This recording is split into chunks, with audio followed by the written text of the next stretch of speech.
Is the Bank of Canada and CMHC helping to fuel a housing bubble in Canada?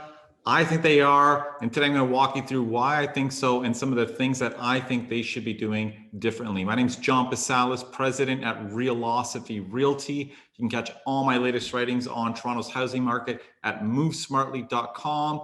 And if you find this video helpful, please hit the like button and subscribe to the channel to stay up to date on all my latest videos. Now, just last month, the Bank of Canada and CMHC came out and said that they're starting to see signs of irrational exuberance in Canada's housing market, something I wrote about on our blog and our YouTube channel several months ago back in December. So I'm going to read to you exactly what Bank of Canada Governor Tiff Macklem had to say. He said, "What we get worried about is when we start to see extrapolative expectations. When we start to see people expecting the kind of unsustainable price rises we've seen recently go on indefinitely, and they're basing their decisions on those kinds of assumptions. When we see people starting to buy houses solely because they think prices are going up, that is a warning sign for us. We are starting to see some early signs of excess exuberance." So when policymakers start to get concerned about the types of narratives that Governor Macklem noted, I think it's important to consider what role, if any, policymakers have played in help developing these narratives. Now, to be clear, I'm not suggesting the entire boom we're seeing in the housing market is due to what policymakers are doing. I think one of the challenges, I've read a lot of articles about, people criticizing both the federal government and the Bank of Canada's response to this pandemic, actually arguing that they overstimulated, which may very well be true, but I mean, hindsight's 2020. I mean, at the time, at the start of this pandemic, everything that the governments did seems pretty rational. When we think about what they did in the context of housing, I mean, some people I've seen sort of trying to argue that the federal government's CERB payments helped stimulate housing, which is a little bit silly. I mean, nobody who's unemployed getting a $2,000 a month check from the government is buying a house.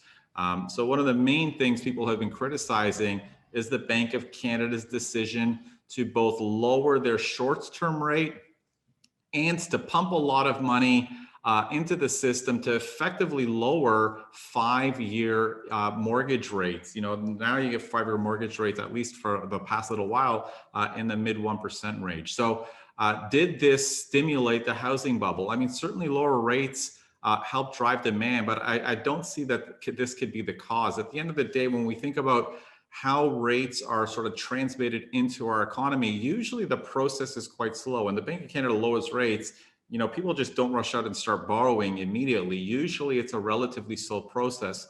And it's especially low when we think about 5-year mortgages, because our stress test that we have now is so high.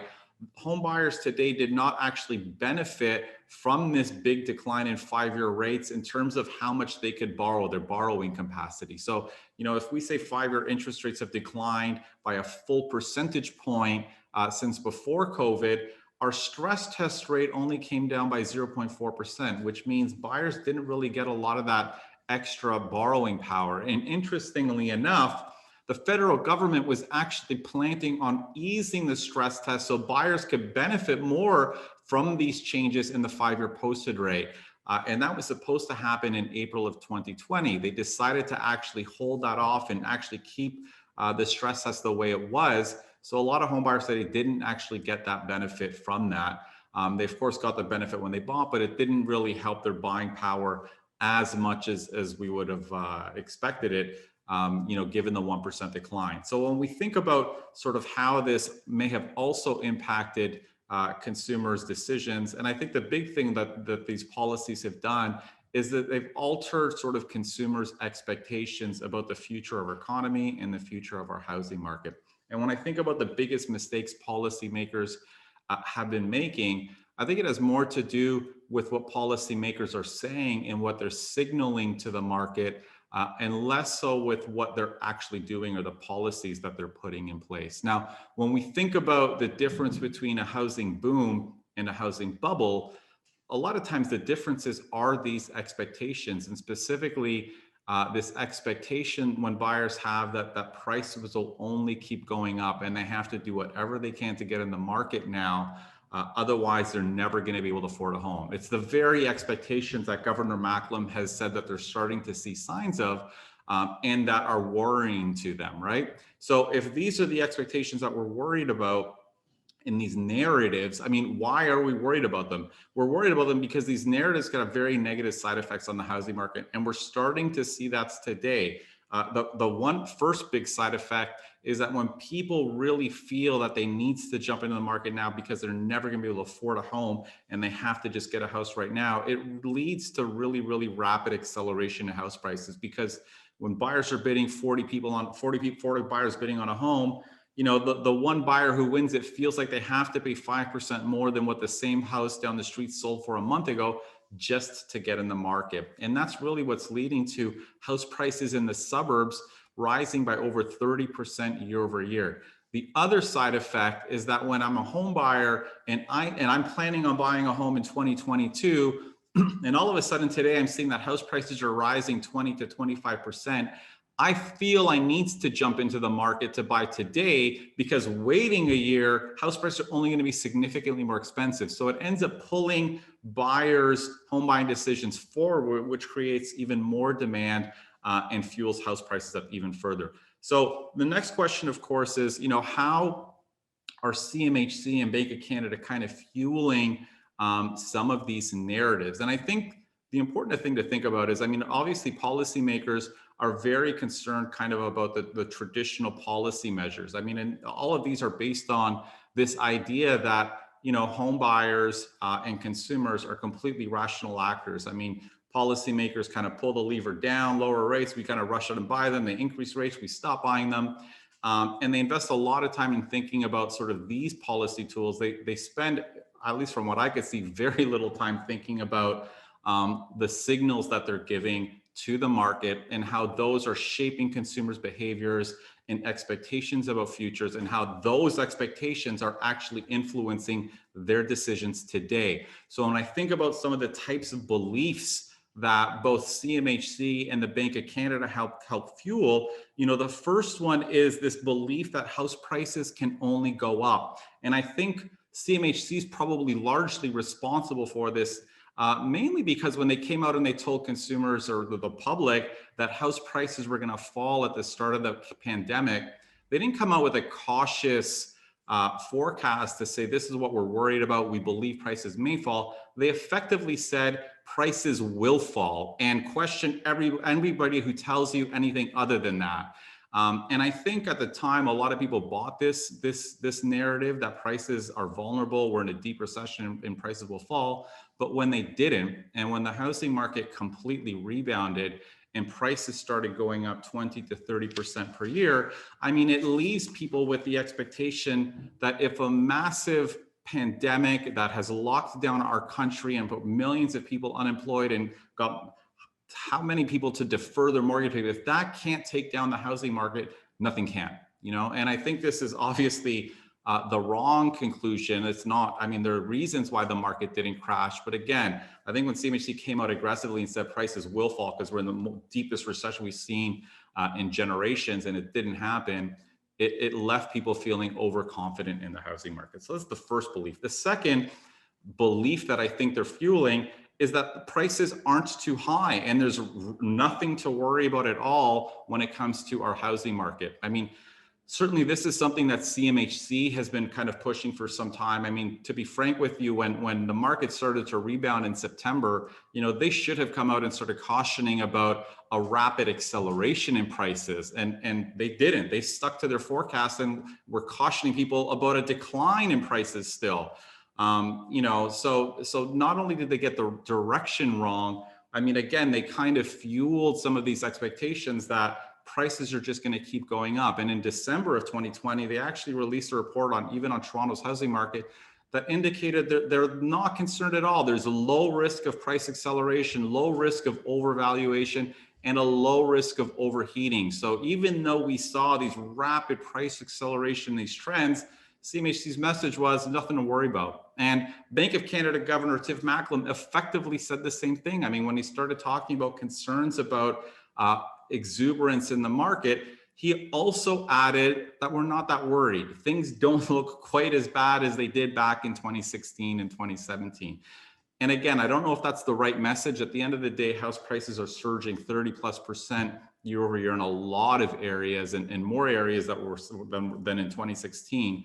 So I don't know if that's the right message, but that's the message that they're giving out, that there's nothing to worry about. These trends that we're seeing are pretty normal. Now, the last thing I think, the belief that they're helping to fuel is the belief that this boom is just going to keep going. And again, I think this is largely has been fueled by the narrative from the Bank of Canada. And when the pandemic started, I mean, they came out very clearly at the beginning that rates are going to stay low for a very long time, and that they have plenty of policy tools in their tool belt to make sure that this boom in the economy and the housing market is going to keep going. And I think this is probably one of the more important expectations that has left people believing that house prices are just going to keep going higher and higher and higher into the future, largely because the Bank of Canada is going to do everything they can to pump up the housing market. And again, I think these are all sort of terrible expectations and terrible narratives to be putting out into the market, because I do believe it's shaping consumers' behaviors. I believe it's leading to sort of the anxiety that we're seeing today, that people feel like if they don't buy a home now, they're never going to be able to afford one. And it's also, oddly enough, and kind of partly behind the sort of lack of panic that we're seeing. I mean, I remember in 2016 and 2017, people were freaking out that house prices were rising 30% per year. Today, they're kind of not. You know, they're almost buying into this narrative from the government that nothing's wrong. I mean, it's perfectly fine for price to go up this rapidly. And I think all of these are not the right narratives that are coming out. Now, I will say that obviously, I get a lot of questions about what the government can do. And at least from my perspective, you know, certainly I would not be surprised if we see our federal government introduce, you know, macro-prudential policies to help cool a little bit of the demand. We're not going to see any changes in interest rates soon. But I think, to me, the first and most important thing governments can be doing is changing their narrative. You know, the first thing is to not come out and say that things are normal. For our federal government and our Bank of Canada to come out and say that the trends we're seeing in the housing market are not normal, that we should be concerned, that they are concerned, and that if the market does not slow down naturally and organically on its own, then they may introduce policies to help cool it down. And I think even this shift in narrative can have a material impact on the market. I mean, if we think back to how Toronto's housing market started to cool in 2017, when we had our own bubble here, the interesting thing about that is the housing market started to cool once the province announced that they were planning to implement a foreign buyers tax. And so a lot of people sort of kind of blamed the decline on the foreign buyers tax. The foreign buyers tax was just a trigger, but the reality is the market started to cool well before that. Just the thought and the fear that the government might do something to cool the market, you know, ended up cooling the market. And now it ended up being quite dramatic because people saw how it impacted you know, the market in Vancouver when prices fell after the introduction of their foreign buyers tax. So of course we don't want something that's going to crash the market, but at a minimum, our federal policymakers should be telling people that they're not happy about what's going on and that they're considering implementing policies that would cool the market. To me, that would be the first step that they should be doing. And then again, obviously, depending on how the market continues into the year, potentially consider some sort of policy tool to help cool the market, because the demand that we're seeing today is not typical, and you know it's just leading to sort of rapid acceleration in house prices. I hope that makes some sense. If you have any questions, please feel free to post them in the comments below or shoot me an email at askjohn@movesmartly.com.